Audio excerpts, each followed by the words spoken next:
Perfecto. Vale, buenas tardes. Gracias, Carlos. Gracias, Jesús, por la presentación. La verdad que cuando mi jefe, José María, me indicó si quería hacer un webinar, que a su vez lo había indicado su otro jefe, pues dices que sí, sin mirar un poco de qué va. Cuando vi que tenía 20 minutos para hablar del decreto, sostenibilidad, ya no empezaban a encajar las ideas a ver cómo iba a ser posible. Entonces he optado por ofreceros una exposición de ideas claras y sencillas en contraprestación de hacerlo, de profundizar más en cada una de las cuestiones y que se convirtiese en algo muy rápido y muy monótono y aburrido. ¿Qué os parece? Voy a iniciar Vale, para entender el origen de la ITCP,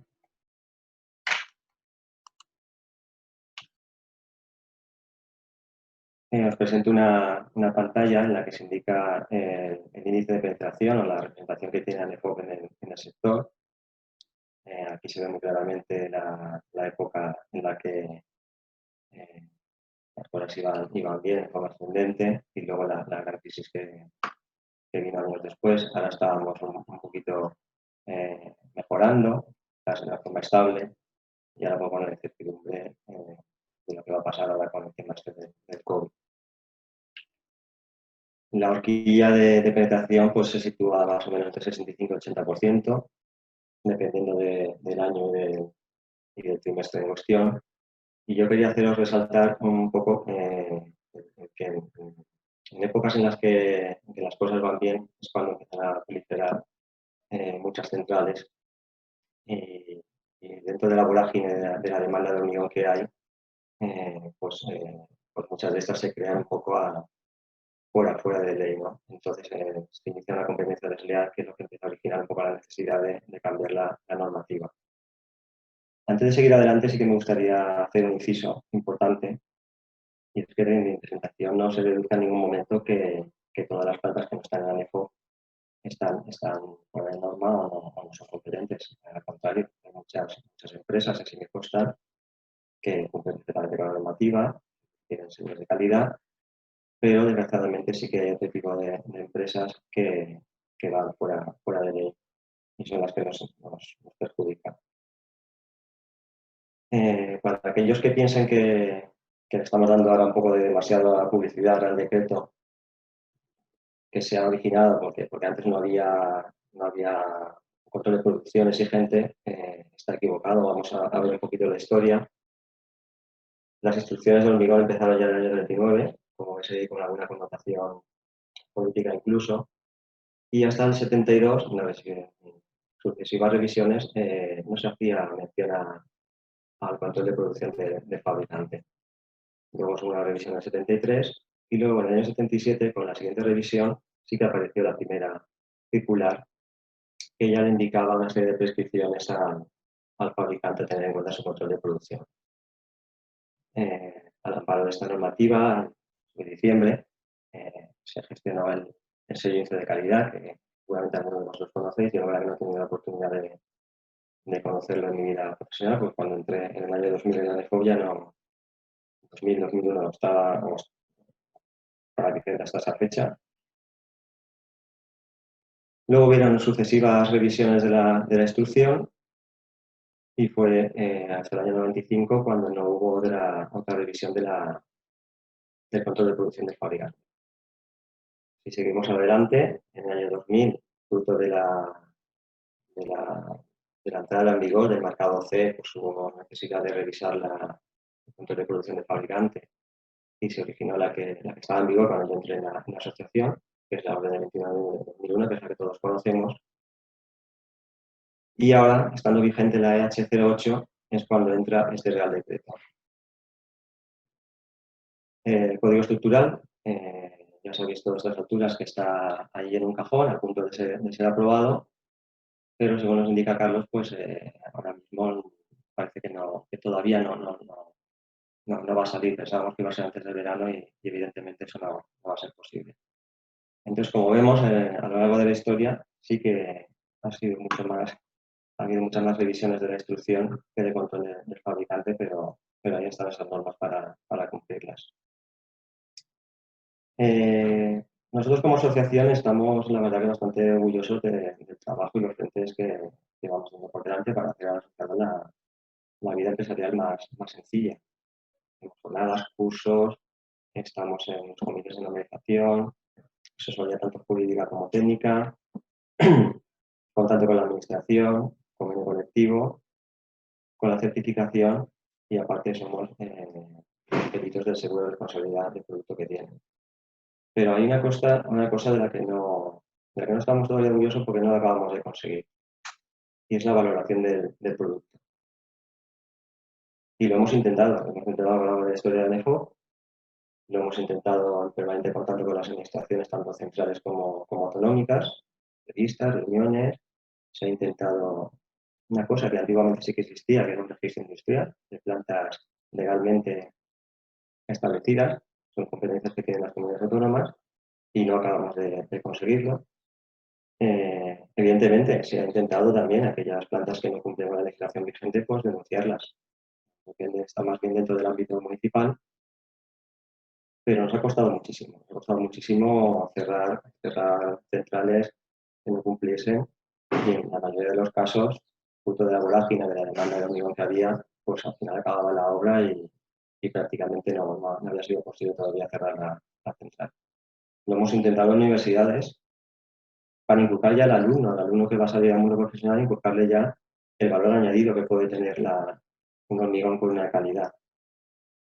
Y más allá de la universidad, el colegio profesional, o sea, a la persona que ya está fuera, que sea capaz de valorar. Hemos estado codo con codo con la certificación de superación, tanto en los comités como en seguimiento y promoción.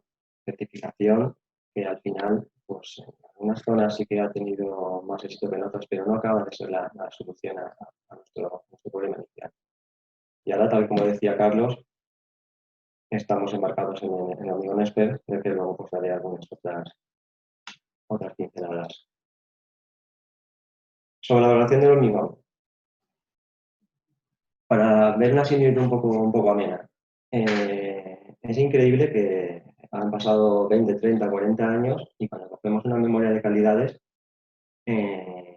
para otros materiales sí que de alguna forma pues, adornan con ciertos adjetivos sobre las capacidades de ese material, pero sin embargo, si te das cuenta, para cuando se habla del hormigón, en una memoria de calidades se sigue hablando de que es hormigón armado y ahí está. No se indica en ningún momento si cumple la legislación, si tiene una ISO, si tiene una tarifa oficialmente reconocido. O sea, digamos que el adjetivo perpetuo del hormigón sigue siendo armado, cosa que llama bastante la atención, porque además armado es fruto del encuentro con el otro material. Y sin embargo, en la vida real, el usuario y cliente sí que somos capaces de valorar las marcas registradas. Una similitud un poco más casera.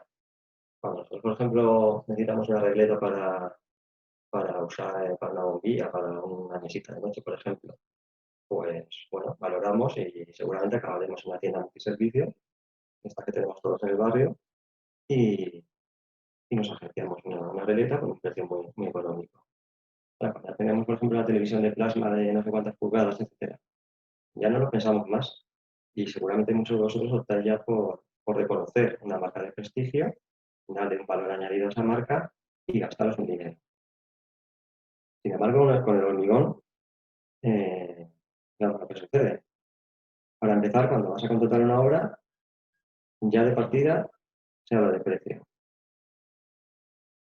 Da igual que sea para un hormigón de relleno de un camino rural, por ejemplo, o para un bordillo, o sea para un tablero de puente. Ya estamos con una limitación de precio.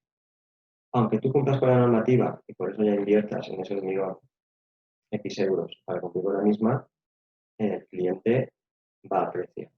Pero es que es increíble que aunque tengas un distintivo de calidad, la ISO 9001, la ISO 14001 o cualquier otro certificado que dé un valor añadido a tu producto, el cliente le gusta que le vendas ese producto, porque así la verdad que le hace publicidad en su documentación, pero no te puedes ir de precio. Un precio que seguramente ha puesto otro fabricante y con el que tú tienes que competir. En algunos casos de forma legal, en otros casos no. Esos euros invertidos que ha invertido el fabricante no se ven de ninguna forma recompensados. Con el resto de los materiales de construcción, como están amparados por el mercado CE, pues digamos que esa disyuntiva no acaba no es lo mismo, no se produce de igual manera. En definitiva, no se valora ese esfuerzo. Los euros por metro cúbico no se recuperan, hay desencanto por invertir y no tener recompensa, y hay pérdida de contrato por competencia desleal. Carlos ya comentó algo del hormigón esper. Estamos embarcados desde hace 10 años en esta empresa, sustentada en 3 pilares: prevención de riesgos laborales, área de medio ambiente y área de calidad. Con respecto a prevención de riesgos laborales, tenemos un comité, un seguimiento de toda la normativa que hemos en vigor y lo trasladamos a un protocolo de inspección sobre esos requisitos. Es verdad que hemos notado que aunque tenemos sistema de prevención controlado, hay vacíos que nosotros hemos conseguido rellenar con nuestro hormigón esper, y por eso al final lo que intentamos no es simplemente cumplir con la legislación vigente, sino conseguir un sello de excelencia, o sea, ir un poquito más allá, más arriba del visto marcado por la legislación. En cuanto al área de calidad, evidentemente lo estamos adaptando para que se adecue a la ITCP, a la Instrucción Técnica de Control de Producción, al amparo de la Ley 169 de 2019, de manera que cuando llegue la fecha definitiva, pues en la asociación solamente estén las empresas que cumplan con dicho Real Decreto. Una cuestión importante es lo que hemos notado, es el cambio de mentalidad. Antes de embarcarnos en esta aventura, pues bueno, solamente se pensaba en dar un valor de resistencia. Ahora, sin embargo, ya hay un cambio en este sentido y ya empieza a valorarse. La cuestión cuesta, es cuestión de años, pero se añade la calidad de un modo sostenible y también fabricarlo de una manera segura.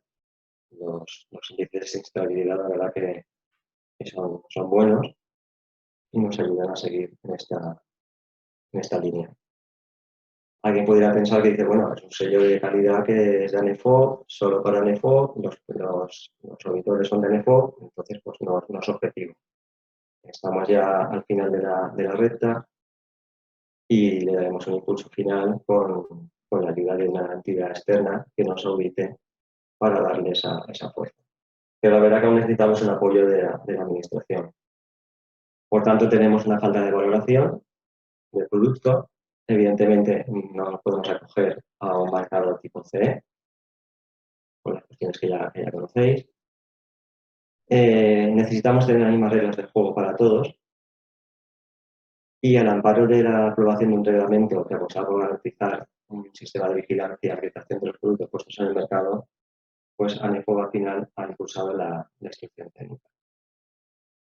Nosotros ya cumplíamos con los parámetros de control de producción, excepto 2 o 3 cuestiones que hemos solventado con una serie de documentos de ayuda al asociado. Y lo que pasa es que aún el asociado, digamos, presentando ese hormigón esper, pues como a todos, se le exige una gran cantidad de documentación en todas las obras, provocado por la desconfianza que hay del usuario ante todo el sector en general.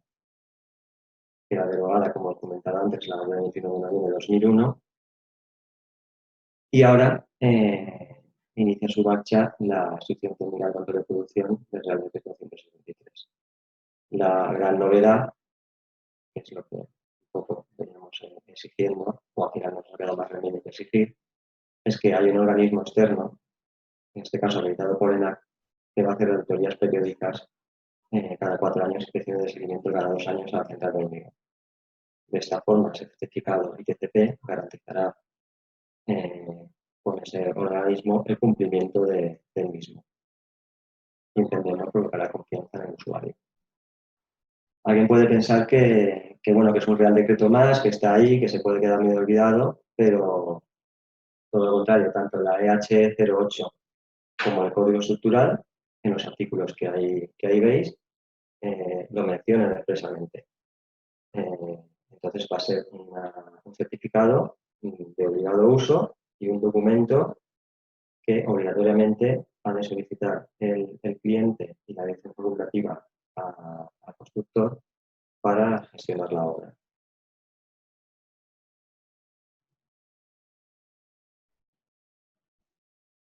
Ámbito de aplicación de la instrucción técnica, por supuesto, para todas las centrales de hormigón preparado.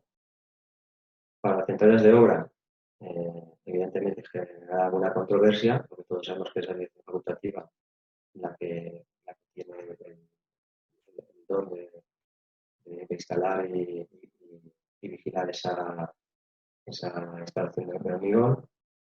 Pero hay unos artículos, tanto en la EH 08 como en el código estructural, que represento ahí, en los que de alguna forma deducimos que la central de obras es competencia de dirección facultativa, evidentemente, pero que tiene dos opciones: o asumir la responsabilidad de realizar y documentar las inspecciones por el mismo nivel de garantía que prescribe la instrucción técnica, o bien, si no quiere tener esta responsabilidad, solicitar al organismo de control acreditado que emita el certificado.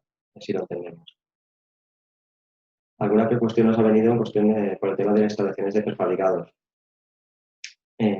Evidentemente, si la fabricación es exclusiva de prefabricados, no será de aplicación. Si en algún caso el hormigón sale de esa instalación con otro objetivo, pues sí que sería de aplicación. Esta quizás va a ser la diapositiva un poco más tediosa de la presentación, es la gestión de una planta bajo el prisma del ETCP. Todos estos conectores que veis son los que vamos a rellenar. Voy a intentar hacerlo un poco rápido y ameno. Evidentemente, antes de eso sí que tengo que decir que digamos que la instrucción de control de producción nueva tiene unos visos como de estilo ISO 9001, es decir, los fabricantes hasta ahora sí que cumplían con casi todo lo que se pide, por lo menos los de ARECO. Sí que es cierto que flaqueaba un poco el tema de tener registrados y con trazabilidad esa serie de documentos, y es lo que te pide un poco la instrucción. Entonces, sobre el organismo de control, pues la planta tendrá que tener guardado lo que es el certificado TCP y la documentación que se haya generado para solicitarlo con la entidad que haya elegido. Sobre el personal, sí que no es una novedad que se diferencie lo que es el técnico de fabricación, que todos conocemos como dosificador, y un técnico de control de producción. Lo que sí que se pide ahora, y que os pongo en negrita, como delante todas las novedades, es que tenga una formación académica suficiente, que recordar que dice, no dice cuál. Sobre las materias primas, cosas que ya se venían cumpliendo. De las materias primas, pues todos los fabricantes pues tienen sus marcados CE, sus declaraciones de prestaciones, las certificaciones en el caso que sea así. Y sobre el agua, pues evidentemente se permite agua que no sea de red, hay que hacer una serie de ensayos, y agua reciclada, hay que hacer también el mismo tipo de ensayos y hacer una medición de la densidad. Sobre instalación, pues básculas, las verificaciones de las básculas, que puede ser tanto externa como interna, y sobre todo tener trazabilidad de las pesas en el caso de hacerla interna. Así que el tema de las inspecciones es una cosa que sí que se viene haciendo de forma interna, que se trata de hacer una inspección a toda la instalación sobre el mantenimiento, pero ahora sí que te lo exige el Real Decreto. Y sobre el autómata, que digamos que es el hardware, el software que controla el registro de carga, pues sí que hay una novedad importante, es que te piden que sí que exista un certificado firmado por la empresa de software. En este sentido, es un poco complicado porque estamos hablando digamos, del corazón de la instalación. Entonces se han generado multitud de versiones a lo largo de estos años y hay mucha casuística al respecto. Entonces estamos en contacto con las entidades que suministran este tipo de material para de alguna forma pues, ir descifrando un poco, dependiendo para qué versión es necesaria una actualización para que ese software pueda ser firmado por el proveedor. Sobre el amasado y transporte, pues ensayos de homogeneidad que ya se venían haciendo, inspecciones al igual que en la instalación que estén registradas, y luego sobre el control de volumen sí que hay una novedad que está tanto tipificada en el Real Decreto como en el código estructural, que es tener un control de volumen interno y un protocolo de comprobación en obra. Sobre la homogeneidad y el protocolo de hormigón especial, sí que hay una cosa que os quería comentar, y es que en el Real Decreto, en el apartado 5.2, y con relación al siguiente ponente, pues dice que, por ejemplo, para hormigones con características especiales, como podría ser de alta resistencia, dice que hay que usar preferentemente amasadoras fijas. Pero añade que en los casos en los que no sea factible, no se podrá realizar todo el amasador en la unidad de transporte. O sea, evidentemente, si lo veis con movimiento, veis que es un párrafo que no acaba de tener sentido. Entonces, bueno, se trata de tener un protocolo de actuación especial sobre el amasado, el tiempo de amasado de ese hormigón. Y sobre el control del hormigón, pues los resultados de resistencia con un objetivo de fabricación de que luego haré una pequeña pincelada, ensayos de durabilidad en los hormigones que así sean prescritos, otros ensayos, por ejemplo, como puede ser el tema de retracción, o se te piden por dosificación de hormigón con fibras, previos y característicos si no tienes experiencia previa, disponer de registro de las recetas de dosificación, certificado de dosificación, le pongo un asterisco porque normalmente en el código estructural nos olvidaremos de este certificado y pasará a ser una declaración responsable. Y sobre el laboratorio, pues hay una novedad en cuanto a los externos, que es la obligación de que si no son laboratorio penal tendrá que disponer de una ISO 2001. En el laboratorio propio se exigirán una serie de prescripciones sobre calibraciones, instrucciones y normas. Sobre estas cuestiones novedosas, voy a preparar una serie de documentos que están a disposición de los asociados para solventar, digamos, ese 10-15% que no estaba solventado con el hormigón experto. Sobre el medio ambiente tenemos que irnos ya al artículo 10 de la instrucción y la verdad que nos sorprendió un poco que se metiesen con el tema del medio ambiente. Se han limitado a coger una parte de un artículo de la anexo 13 de la EH 08 en la que simplemente han añadido el apartado C que ahí veis. Esto se reproduce igualmente en el código estructural. Lo que era un artículo voluntario, lo que está enmarcado dentro del índice de contribución de la estructura de la sostenibilidad, que es una cuestión voluntaria o a la par del promotor, pues ahora es de obligado cumplimiento. Sobre el compromiso medioambiental de una central de hormigón, pues he dividido los que son obligatorios y los que pueden ser voluntarios. Los obligatorios, pues evidentemente primero la administración. No es poca la legislación sobre el medio ambiente. No es poca y no es sencilla, además, porque tenemos legislación nacional, legislación autonómica y legislación municipal. Es necesario tener un técnico de medio ambiente y para eso estamos nosotros. Aquellas empresas que no lo tengan, pues nosotros tenemos un comité de medio ambiente que se encarga de ir descifrando todo esto y ofrecerles a los asociados, digamos, una visión más clara y ordenada. La ITCP es el artículo que he comentado antes. Se trata de tener un registro tanto de dispositivos de minimización, residuos no peligrosos y residuos peligrosos, que gestione hacer los mismos, tener, por ejemplo, las fichas de seguridad, tener claros los objetivos, el mantenimiento de los dispositivos que mantengas para minimizar las emisiones. En el propio Real Decreto, ajeno a este artículo que os he comentado, solo se hace una mención al agua reciclada y luego se hace mención a un criterio de evaluación. Hay 4 líneas ahí en el artículo que nos han obligado a... No vamos a entrar ahora en comentar temas estadísticos porque sería falta de respeto a estas horas hablar de este tema, ¿no? Sería tedioso y aburrido, bueno. Estas 4 líneas nos ha obligado a la Asociación a crear una herramienta informática y digamos que de alguna forma traducido es que el fabricante dispone de una herramienta informática que le permite diseñar un hormigón que cumpla las exigencias establecidas en el control de recepción en la obra, siendo decisión empresarial del fabricante en función de sus instalaciones y materias primas en el 100% de seguridad en el intervalo que define el programa.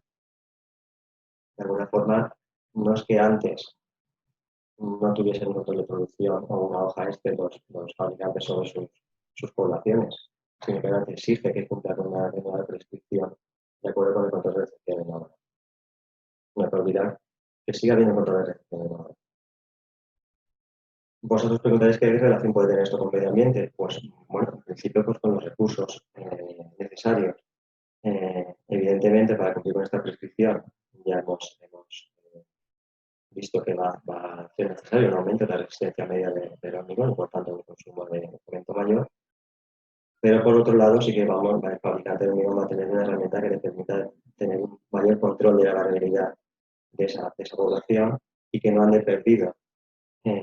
Y por culpa de no tener centrado el tema, pues le obligue a, por si acaso, ir consumiendo más recursos.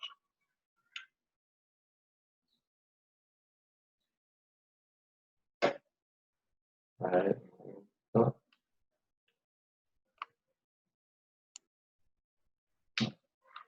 Y para atrás, perdón. Vale, con respecto a los voluntarios, me perdones si hay un técnico de medio ambiente y me he dejado algo. Yo he considerado unos directos, digamos que sería un sistema de gestión que se da a la empresa o se da al producto. En este caso, por ejemplo, podemos tener la ISO 14001 o lemas. Las etiquetas ambientales, tenemos la de tipo 1, tipo 2 y tipo 3. Las ecoetiquetas, pues es una tercera parte en la que establece un criterio y verifica si el producto cumple el mismo. Por ejemplo, la Ecolabel. La autodeclaración sería la ecoetiqueta de tipo 2, en la que el fabricante destaca algún aspecto medioambiental de su producto. Y la DAP. La DAP es una declaración ambiental del producto en la que lo que se hace es mostrar resultados del estudio de análisis del ciclo de vida del producto. Luego comentaré un poco más sobre esto.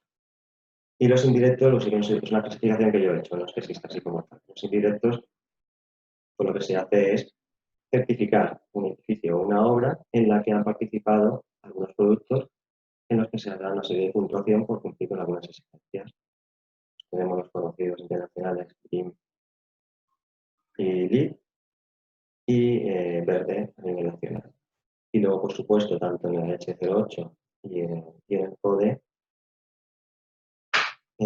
tenemos el ICES. La necesidad de una DAP pues, puntúa en diversos criterios, como comentaba antes, en los sellos de certificación de sostenibilidad, criterios en compra de pública verde a nivel europeo, también contratación pública a nivel español en la orden que ahí veis. Puntúa un marco voluntario de información para mejorar la sostenibilidad de los edificios al amparo del sello DEBES y puntúa en el índice de contribución de estructura de la sostenibilidad en el anejo tanto de la HC8 como del código estructural. En nuestro caso, la DAP es una DAP sectorial. Comentaba antes el cambio de mentalidad que había habido al amparo del hormigón expert. Estamos casi seguros que sin esa mentalidad nueva, lo de la DAP hace unos años hubiese sido inviable. La DAP sectorial se hace conforme a una norma internacional, una ISO. No lo prescribe así, pero considera que a partir del 66% tiene representación. Que luego Carlos me corrija, pero yo creo que nosotros hemos estado en un orden de 75-80%. Se hace para una tipología o para una explicación media para una familia de hormigones. En nuestro caso se decidió hacerlo para hormigones con menos de 300 kilos de explicación media y hormigones con más de 300 kilos de explicación media. Tendrá una vigencia de 5 años y se elige el recorrido que pueda tener. En nuestro caso se ha escogido desde que sale la materia prima de su lugar de origen del proveedor hasta la fabricación, pasando por el transporte a obra. Y ahí pues se solicitan consumo de recursos, de energía, uso de agua reciclada, emisiones y vertidos que se generan, tanto en cantidades como en tipos. Y en el transporte de la central, pues también el consumo que ha podido generar ese transporte, por ejemplo, en el tema energético, como el gasoil. Los datos son tratados por IECA con un programa general para dar fin y luego finaliza con una verificación realizada por ENOS. He tenido ocasión de ver, por ejemplo, una data sectorial de Reino Unido. Allí está sobre el 93% de representación. Y bueno, ahí vendrán las empresas y centrales que se han apuntado a la ADA, para que, o sea, no sirve para todos los sectores, solamente sirve evidentemente para las centrales que han participado en el proyecto, y luego vienen una serie de características de ese análisis de vida que comentaba antes, sobre calentamiento global, potencial de agotamiento de capas de ozono, acidificación, eutroficación, oxidación química, etc. Aquí lo que importa realmente es disponer de esa edad. Obras que hayan necesitado de edad, pues ya me he comentado con el Alicante algún caso. Imagino que todos en vuestra mente tendréis alguna otra. Y bueno, creemos que es una iniciativa interesante porque es cuestión de tiempo que vengan obras con estas prescripciones. Sobre el ICES, que me perdone la verdad que se haya un autor del anejo 13 de la IH08, pero es el típico anejo que es complicado de leer y complicado de descifrar. Y eso que aquí os doy algunas pinceladas. Es una determinación no obligatoria para todas las obras. O sea, lo que es el promotor quien decide si quiere establecer un índice de contribución a la sostenibilidad. Es un valor numérico comprendido entre 1 y 100, ahí es como la clasificación. No se considera el mantenimiento de la estructura ni la posible demolición posterior, se considera el diseño y la ejecución, y no se pueden comparar ni tipologías estructurales distintas ni agentes distintos. O sea, de hecho que tú puedas ver que hormigones Aleppo tenga 85 y otro fabricante tenga. Bueno, en este caso sí.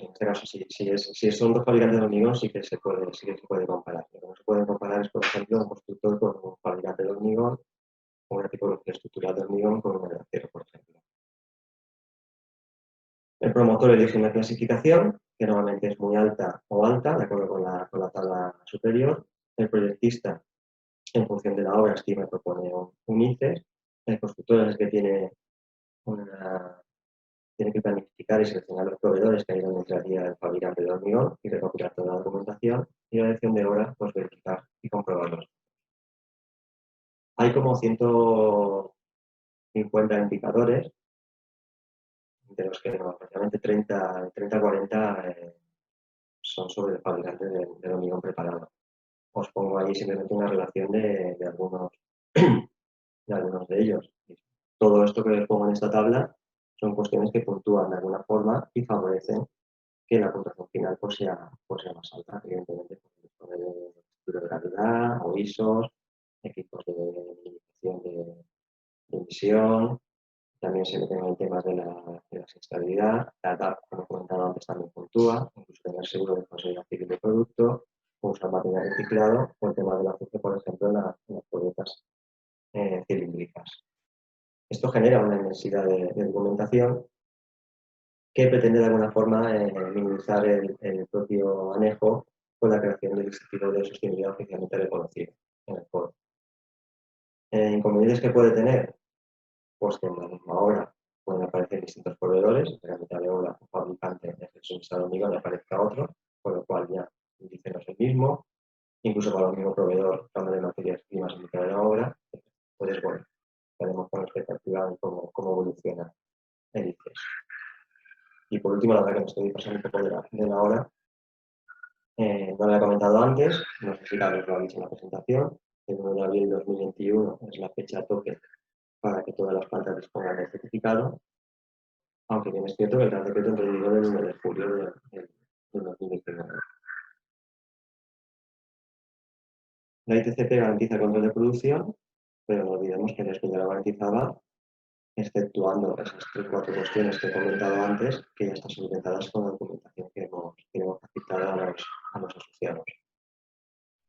Es un decreto que ya nace para ser revisado, en principio porque hace mención a artículos de la EH08, cuando entre en el Código Estructural en vigor, evidentemente habrá que cambiarlo, y quizás aprovechemos también para cambiar alguna otra cuestión, como por ejemplo lo que os he comentado antes de los hormigones especiales. La ITCP ya garantiza para todos con las mismas reglas, que es el objetivo que nosotros queríamos conseguir, y por lo tanto ir hacia una competencia legal en todos los sentidos. Los comienzos nunca son sencillos. Al principio, incluso fecha 1 de julio de 2019, no había ningún organismo de control. Sobre el certificado de software es una cuestión que lleva su tiempo, estamos en ello. Tampoco están todos los laboratorios que tienen capacidad de hacer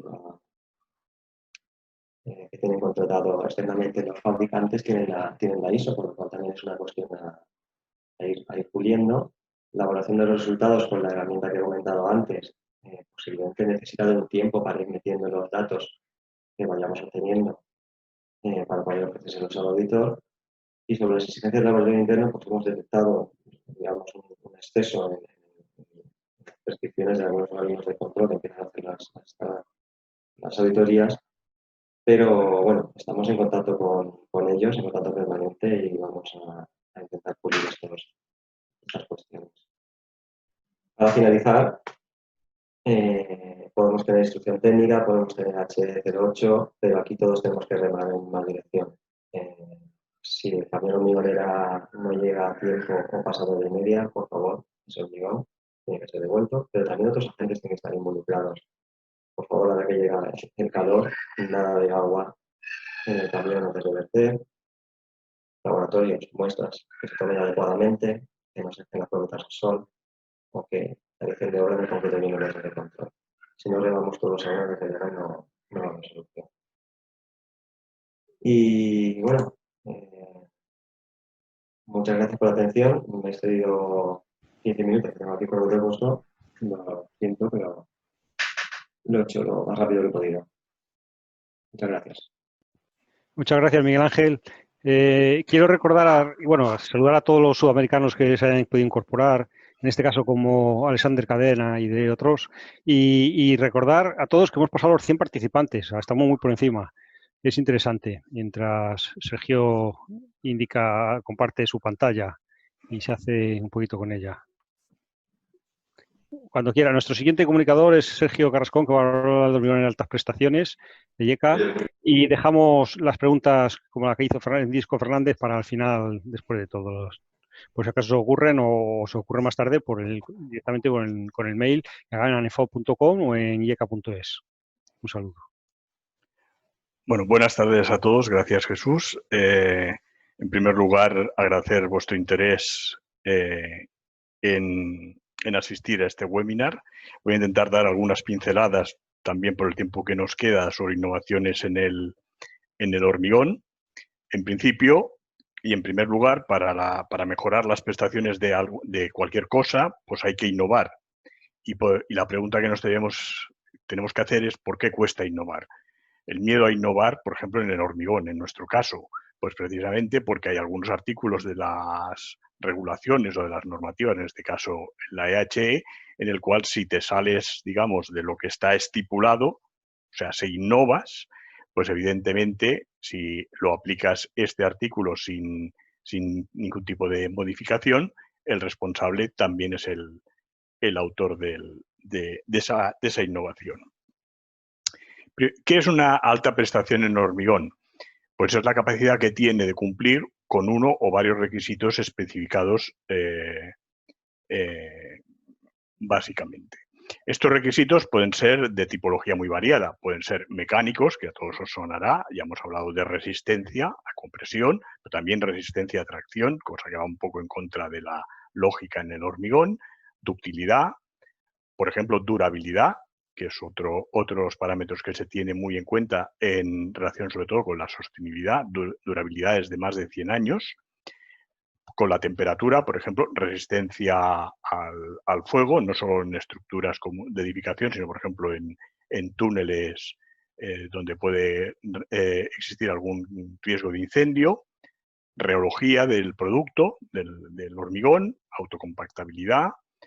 Puede tener después una serie de propiedades ya más extrañas o más fuera de lo que son los ámbitos habituales en la ingeniería civil y en la edificación, como pueden ser propiedades magnéticas o conductivas, o propiedades térmicas, como son los hormigones con materiales de cambio de fase.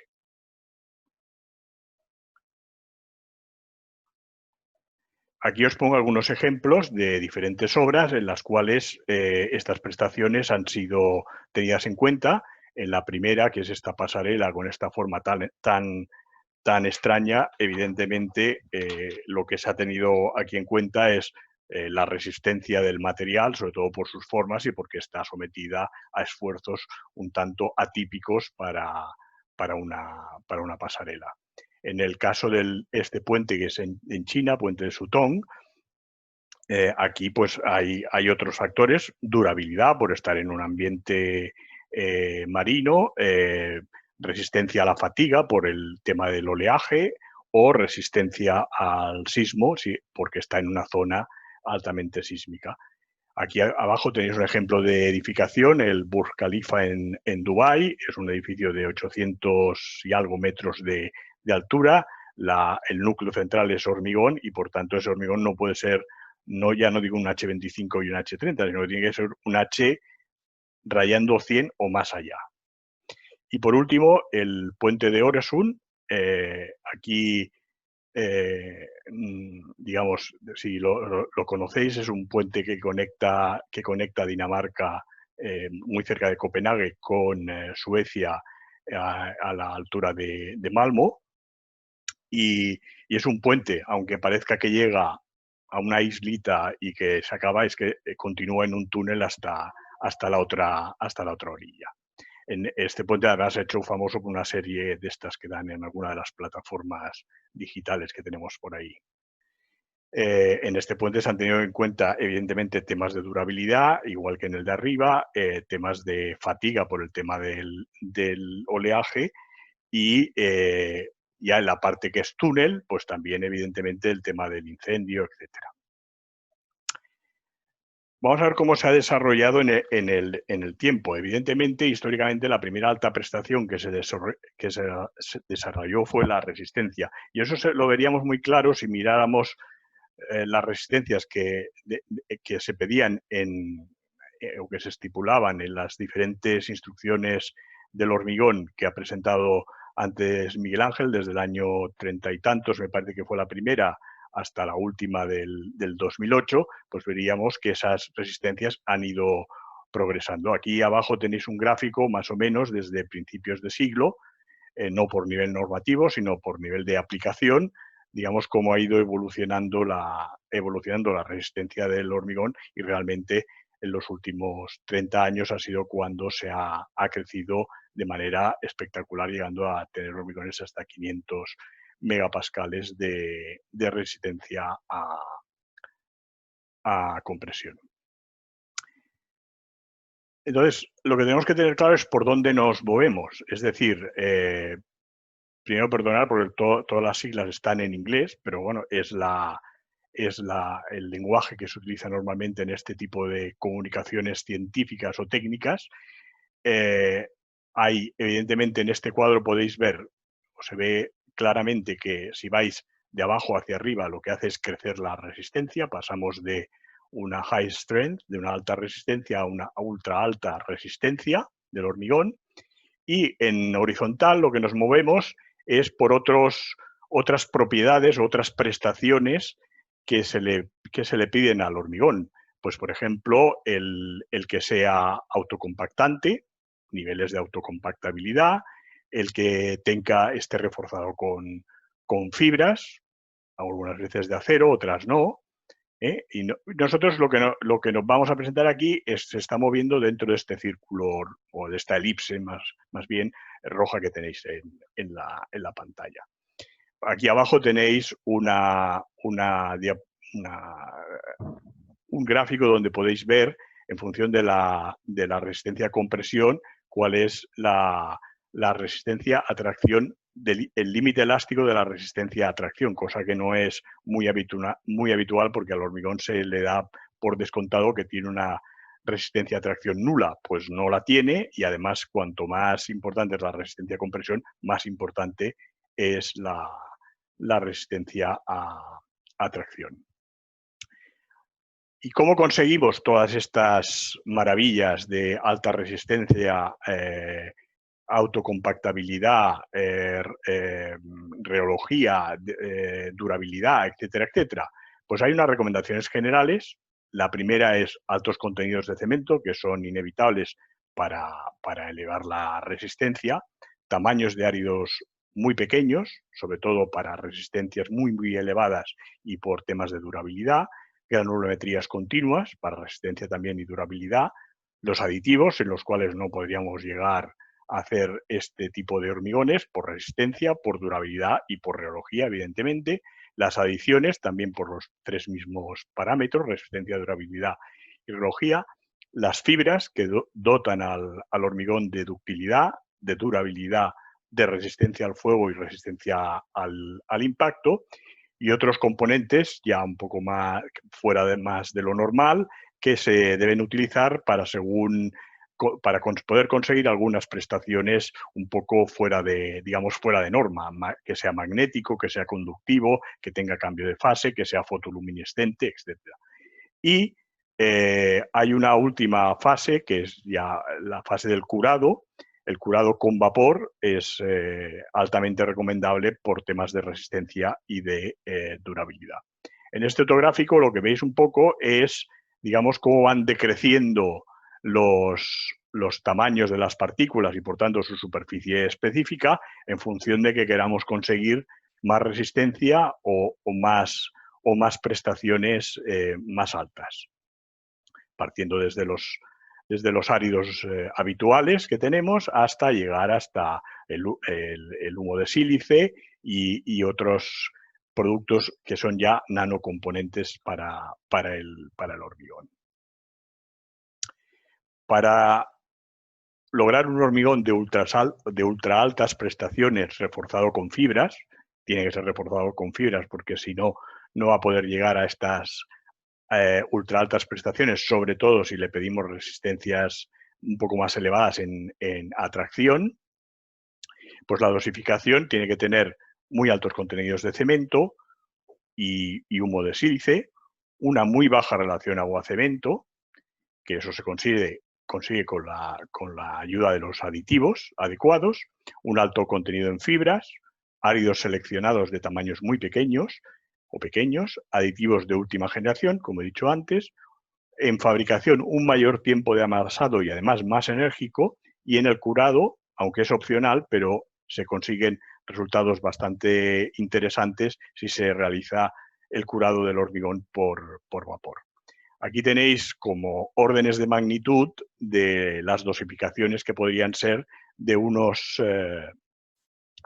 hormigón de ultra altas prestaciones reforzado con fibras. Veis que los contenidos en cemento pues están, el más bajo son 712 kilos, pero que estamos en los entornos de los 1000 kilos con suma facilidad. También contenidos de fibras muy importantes, para los que no tengáis nociones exactas. Hombre, en un pavimento, por ejemplo, de un puerto o de una instalación que vaya a resistir cargas muy pesadas, pues normalmente estaríamos hablando de entre 35 y 50 kilos de fibras metálicas por kilo. Aquí estamos hablando de hasta casi 200. También una importante cantidad de humo de sílice y, como veis, unos tamaños máximos de áridos realmente muy pequeños, excepto este de 7 milímetros, el resto está por 1 o por debajo de 1. He puesto esta transparencia porque es simplemente para que os deis cuenta de una de las cosas que he comentado, la influencia del tipo del amasado. Ha de ser un amasado más largo y además más enérgico. Y entonces aquí veis un mismo tipo de hormigón amasado con diferentes tipos de amasadora y cómo las resistencias obtenidas varían bastante. Por tanto, es la importancia del tema del amasado. Ahora vamos a hablar un poco de un tipo específico de hormigón de ultra altas prestaciones reforzado con fibras, que son los que se llaman, además son híbridos porque están también a caballo con la autocompactabilidad, etcétera. Pues son unos hormigones con unas resistencias a compresión mayores, del orden de 150 megapascales, y a tracción del orden de 15 megapascales, que funcionan a través de... Es importante cómo funcionan a tracción, en las cuales se producen pequeñas fisuras en la fase de trabajo a tracción, que se llama en inglés, el fenómeno se llama tension stiffening, y lo que traducido al castellano pues es como una rigidización de esa matriz a tracción. Tienen una mayor ductilidad y una mayor tenacidad, tienen mayor durabilidad, evidentemente, son hormigones muy compactos, muy poco permeables, tiene un módulo elástico más elevado, mucha mayor resistencia a la abrasión y al impacto, y además son mucho más fácilmente trabajables porque son, de hecho, autocompactantes. Bueno, aquí esto lo saltamos porque es simplemente cómo funciona el tension stiffening en el caso del funcionamiento del hormigón a tracción. Y aquí veis un poco la influencia del tema del curado. En la línea en rojo es la regresión de diferentes ensayos con el hormigón curado al aire, digamos, en una cámara pero al aire, y en negro están lo mismo para el curado en vapor. Evidentemente veis que los resultados con el curado con vapor son mucho mejores. La pregunta que nos tenemos que hacer es, ¿el curado al vapor funciona mucho mejor, pero es viable, por ejemplo, para un puente? Pues, hombre, difícilmente, aunque después veremos uno que sí. Y es este. Ahora vamos a ver algunas aplicaciones, algunas, digamos, anecdóticas, otras no tanto. La primera es una pasarela peatonal sobre el Barranco de las Ovejas en Alicante. Tenían unos retos de una construcción real, hecha con materiales locales, que fuera económicamente competitiva, por tanto, que fuera una alternativa económica a otras soluciones, tanto en hormigón como en acero, y que fuera fabricada en un hormigón digamos, de alta resistencia.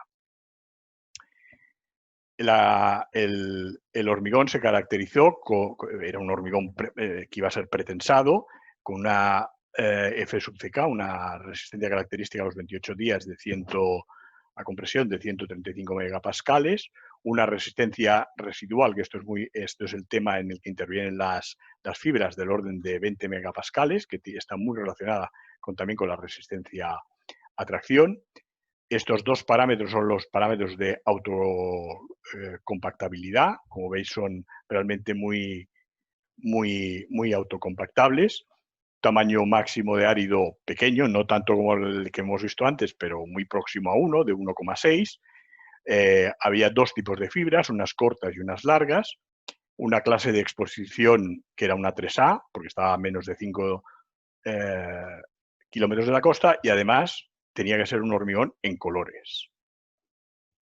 La dosificación de la mezcla que se utilizó fue una cantidad de cemento algo mayor de 750 kilos por metro cúbico, una presencia de una elevada proporción de adiciones puzolánicas, tamaño máximo, como he dicho, de 1,6 de árido, superprestificante un 2,5% del sobreconglomerante, relación agua-cemento conglomerante 0,175, como veis es absolutamente baja, 78 kilos de fibras lisas de 13 milímetros de 0,16 de diámetro y una esbeltez de 80, y 78 kilos metro cúbico de fibras de gancho de 30 milímetros, 0,375 de diámetro y una esbeltez de 80. Los pigmentos eran verde y amarillo, verde y amarillo más rojo para lograr un tono más ocre.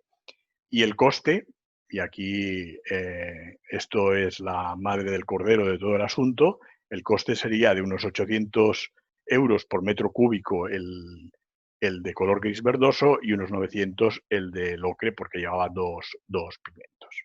Esto es el sueño de todos los fabricantes de hormigón. En cuanto al diseño estructural, evidentemente lo que se intentó es, la geometría eran unos 43 metros y medio de luz libre, una máxima pendiente del 6%, un ancho de 3 metros, un canto en los estribos menor de 1,50 y el estribo más o menos tenía que ser de 0,50 en estribo más 1 metro de barandilla. La ejecución fue una viga en forma de U, aligerada, construida por fases y con un ancho inferior a 2,90 metros por el tema del transporte, porque esta pasarela se hizo en una instalación de prefabricación y se transportó absolutamente montada y terminada hasta la obra y se colocó. En cuanto a temas económicos, pues un coste y beneficio que estaban prefijados, minimizar el mantenimiento por el ambiente en el que estaba y, evidentemente, no había otra manera de que el coste del material fuera muy caro. Por lo tanto, había que minimizar la sección y, por tanto, el peso, diseñarlo de la manera más óptima posible, pensando en el tipo de material. El diseño estructural fue básicamente a base de celosías, porque las celosías, como veis en estas dos figuras, son las que, digamos, tienen menos material por metro cuadrado de estructura y era una buena solución. Se hizo una viga en forma de U, de canto variable, el tablero era una losa de 3 centímetros, sin armadura pasiva, un cordón superior, que se usaba como barandilla y los huecos. Esto es la celosía que se utilizó, digamos, lateralmente en esta posición y la de abajo es la que veis aquí en negro, digamos la que hacía de tape inferior de la estructura o de cordón inferior. Aquí tenéis un poco una representación de la pasarela, aquí de la sección transversal de la pasarela, aquí tenéis una junta de construcción que había, que se hizo con cordones pretensados. Esta es la pasarela en el momento de su transporte, por eso teníamos, había la limitación de 2,90 metros de ancho. Esto es una fase de su colocación. Esto no es la prueba de carga, pero es algo parecido. Los primeros que se atrevieron a subirse a ella y la pasarela una vez terminada. Se hizo un análisis de costes comparando 3 soluciones. La que se realizó es esta última, una de hormigón pretensado convencional, convencional de 50 megapascales y en acero. Como veis, esta es ligerísimamente más cara que el coste total, es ligerísimamente más cara que la de acero, pero claro, esta prácticamente su mantenimiento es cero, en cambio la de acero pues sí que tiene un mantenimiento. Y se consideran otros aspectos como la estética, el mantenimiento y sobre todo la durabilidad. Otra aplicación ya un poco más extraña son las tablestacas. Las tablestacas normalmente son siempre de acero y en cambio aquí las tenéis hechas con hormigón de alta resistencia, además que se hincan igualmente que las de acero. Otra un poco más sui generis, que es una batea para criadero de mejillones, con una estructura que son 27 por 24 metros cuadrados. Esta ya es más arquitectónica. Esta es una escalera en un chalet diseñado por Navarro y Vallés Arquitectas, con un espesor que veis aquí de solo 50 milímetros, sin refuerzo pasivo, porque llevaba fibras, evidentemente, y revestimiento de microcemento. Esto ya es más común y lo habréis visto, es mobiliario urbano, pero claro, con estas, como veis, con esta finura de líneas con poco material y desde luego con grandes luces de voladizo. Y por último vamos a ver un par de aplicaciones en hormigón estructural en el cual el hormigón ya deja de ser solo un elemento resistente, sino tiene otras funciones, y es con el añadido de materiales de carbono que sean conductores. Puede ser polvo de grafito, fibra de carbono, nanofibras de carbono o nanotubos de carbono.